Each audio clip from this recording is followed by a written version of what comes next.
టీబీకి సంబంధించి ఏ సమస్య వచ్చినా ఇక్కడ ఆ కుటుంబ సభ్యులను వదిలేసిపోతే 2-3 నెలలలోనే ఆటోమేటిక్ ఇక్కడున్న ప్రకృతి సహజ వనరులతో వాళ్ళకి తగ్గిపోయేది. అంటే ఈ ప్రాంతానికి ఒక ప్రత్యేకత ఉన్నది.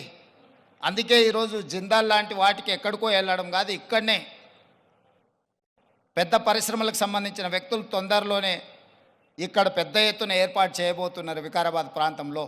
మొన్ననే దావోస్లో అగ్రిమెంట్ చేయడం జరిగింది. తొందరలో వికారాబాద్ ప్రాంతాన్ని ఎకో టూరిజంలో పూర్తి స్థాయిలో అభివృద్ధి చెయ్యాలని ప్రభుత్వం ఏదైతే అనుకుంటుందో ఒక అడుగు ముందు ప్రభుత్వానికంటే రామ్దేవ్ గారు వేసి ఇంత మంచి వ్యవస్థని ఇక్కడ ఏర్పాటు చేసిండు. తొందరలో ఈ ప్రాంతం యొక్క అభివృద్ధికి ఇది ఒక ప్రాతిపదిక అవుతుంది.